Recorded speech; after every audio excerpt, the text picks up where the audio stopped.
The fact is, they can find the right clients, get them to say yes, and keep them happily paying for months or years while dramatically reducing the number of hours they work without lowering their profits. Get the out of here. No, I cannot. What? You an entrepreneur, I got what you need.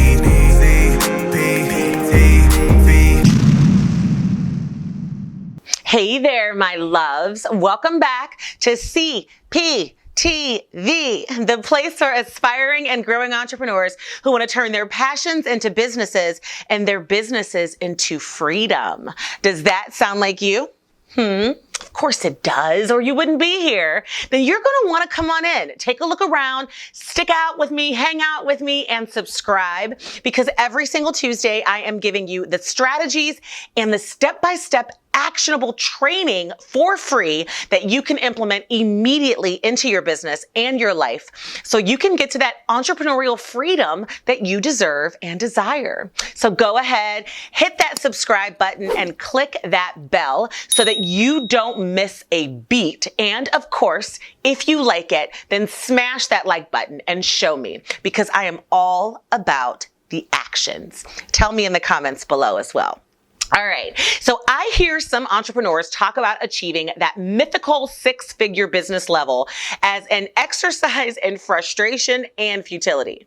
Those are the entrepreneurs who are working 80 hours per week, struggling with less than ideal clients, and rapidly losing their motivation. I'll often hear them say things like, if only I could find the right clients, or if only I could retain my clients for more than a month or two, or if only I could create products that don't require me to trade hours for dollars. And the truth is, those if onlys would make all the difference in their business if only they knew how to achieve them. The fact is, they can find the right clients, get them to say yes, and keep them happily paying for months or years while dramatically reducing the number of hours they work without lowering their profits. Get the out of here. No, I cannot. What? Yes, it's true. And it's all related to the basic systems and processes that you have established. Bottom line, solid systems and processes can transform your business. And today, I'm going to teach you about the basic 3 that you need to set up from the very beginning in order to get to the top of the entrepreneurial mountain.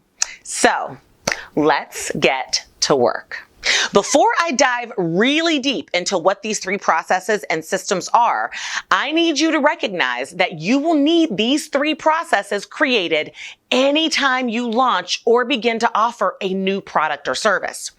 I have this conversation all the time with my students, especially because as entrepreneurs, we tend to have a million different ideas that we want to push forward with, all at the same time.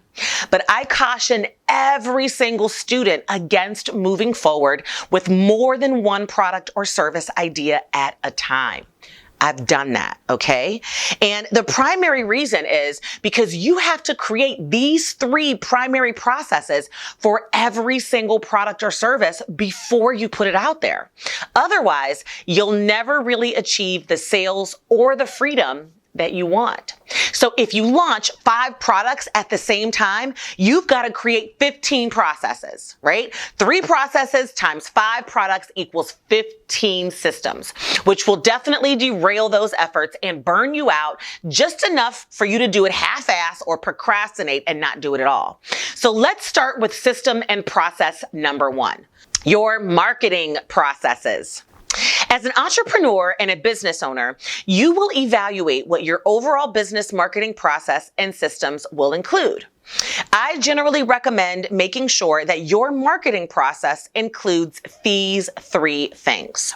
Number 1, a content marketing strategy, where you are giving away consistent, valuable, free content to build your audience and show your expertise surrounding your product and or service. It will attract them.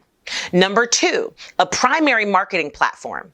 These are usually social media related strategies, but a primary marketing platform might include a podcast or a YouTube channel or an Instagram strategy or a Facebook group.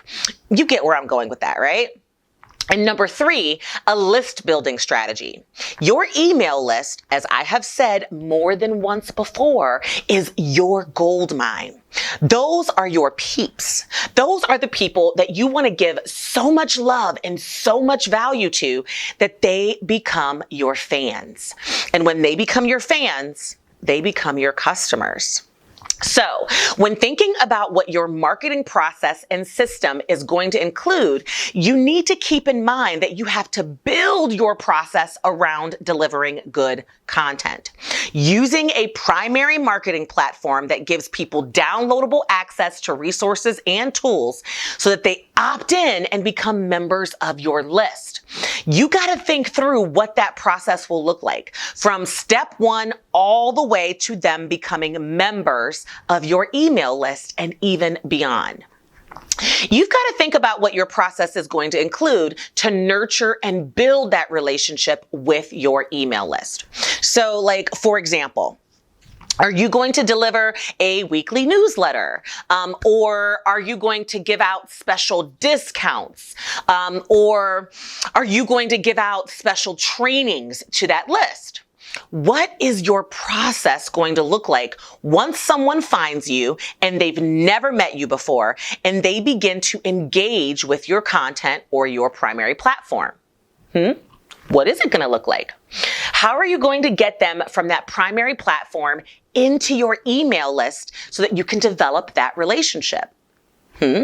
So those are the primary pieces of that marketing process. But it's important for you to think it through and create it step by step. For example, mine looks something like this.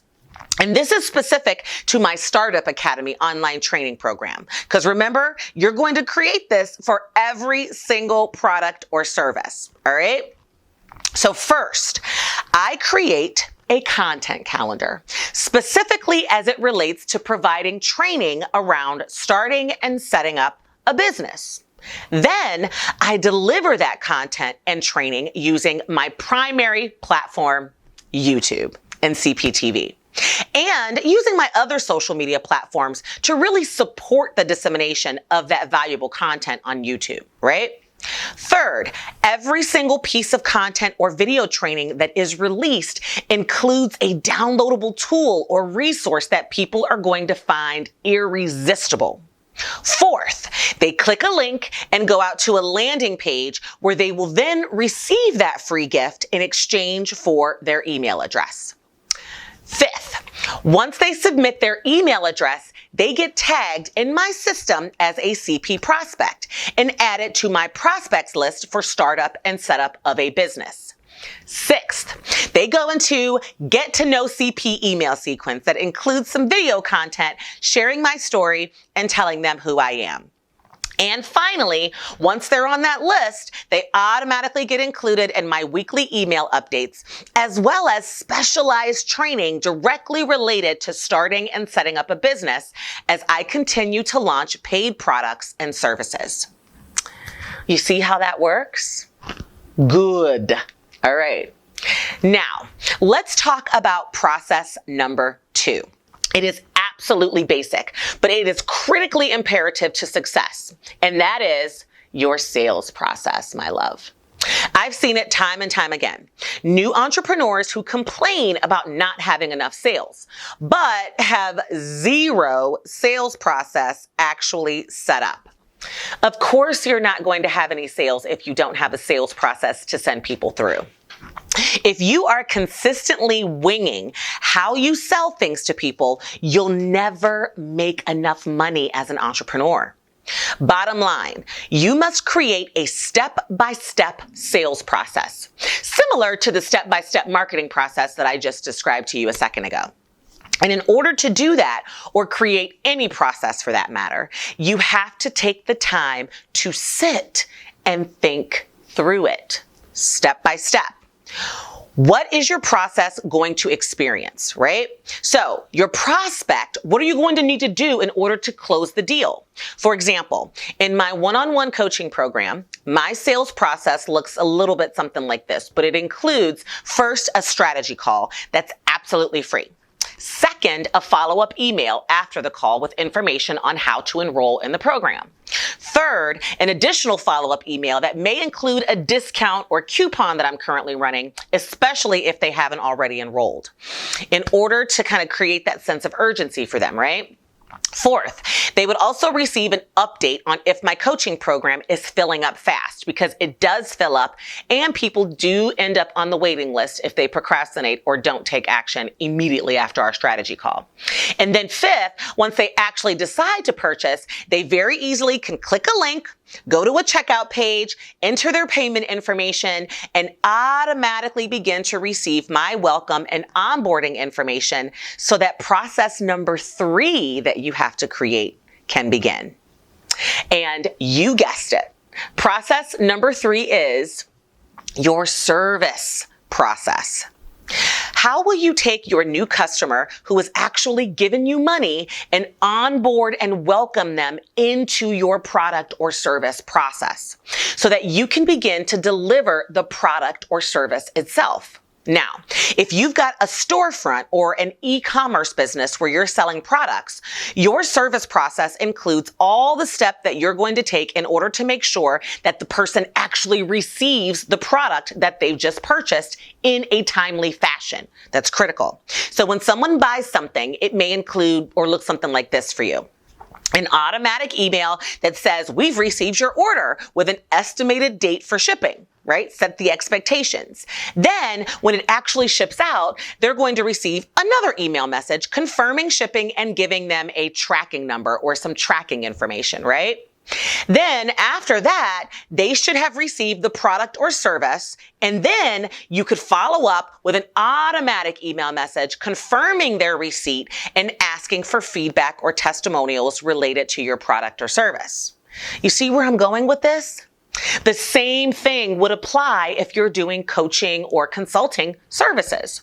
As soon as someone purchases your program, they should receive an onboarding email sequence that walks them through all the next steps and guides them through immediately being able to schedule that very first coaching or consultation call with you. So your process might include an email message that has an automatic calendar link, for instance, for them to be able to click and plug themselves into your schedule, or some documents that they need to complete or review, or anything like that, a video tutorial, whatever. That's going to make sure that their service experience begins on the right foot and is extremely pleasant. Because ultimately, you want your customers to have amazing experiences with you and your products and services immediately. Because if they do, they'll give you amazing feedback and amazing social proof and amazing testimonials that you can use in marketing your other processes, right? But if they don't, they're going to request refunds, they're going to request cancellations, and worst, they're going to tell everybody they know who will listen about how crappy your services and you ultimately are. And that will kill your business before it actually gets to that 6-figure mark. So before we wrap up and go any further, I do want to make sure that I touch base on why these processes are so important, okay? Number 1, if you don't have a marketing process, you won't have traffic, sweetie, which means you won't have sales and then no business, right? It needs to be a process so that you're not just winging it. Otherwise, you will spend an inordinate amount of time guessing and trying to figure it out. All along the way, spending too much money with no success. Number 2, if you don't have a sales process, you will mess up all kinds of sales opportunities. I see it time and time again. I've even done it, especially in the beginning of my journey. Someone begins to talk to me about wanting to work with me or needing help. But if I don't have a sales process, I have nothing to send them to. So I avoid the sale. That's what you'll do. Because once someone begins to express interest in your product or service, and you know that you have any kind of sales process or you don't have one for them to go through, it will prolong it, it will postpone it, you will make up excuses, or you won't even tell them where to go in order to buy from you. If you've already got your sales process, it's easy peasy. You're having a conversation with someone, you're a coach or a consultant. They say, I'd like to talk to you a little bit more about working together because I think I really need your help. You say, perfect. Here's an email with a calendar link for you to tap access to my calendar and plug yourself in. And that begins your sales process, right? You see, I wouldn't have been able to respond with perfect. Here's a link if I never had that sales process set up. And third, I think I've already said this, but your service process is critical, my love. If you do not take the time to figure all of that out before you launch a product or service or before you start offering something, it will be a flop. And you'll never get to that six-figure business that we started this entire episode talking about. Okay? Perfect. So there you have it. Now, obviously, there's more processes that I think are critical to businesses, especially as they grow. I've created hundreds in my past. But these are your basic ones that you must have in place and spend time creating from the very beginning. You hear what I'm saying, honey? Do you? Don't skimp on these basics. And if you want me to dive deeper into the step-by-steps of creating these primary processes, let me know in the comments below. Say, processes, please, CP, and I will get to work on that. Maybe I'll even do maybe an SOP process series or something like that. I'm just thinking through content ideas, y'all. I mean, I love your feedback and input on what they should include. So let me know if processes is a big deal for you, especially because processes and systems and infrastructure and capacity building is my jam, okay? So make sure you check out my other SOPs video, which I didn't do it before, but I'm going to link to in the cards right now. And please do me a favor and like this video, but only if you do. And share this video, but only if you mean it and think it's going to bring value to somebody else. And of course, before you leave, click that bubble right next to me and subscribe. And I will see you next Tuesday for another episode of CPTV. Until then, my loves, have a wonderful weekend. Stay safe, wash your hands, wear your masks. It is getting absolutely crazy out here in this pandemic, okay? And I will see you next week. Bye-bye. Mwah!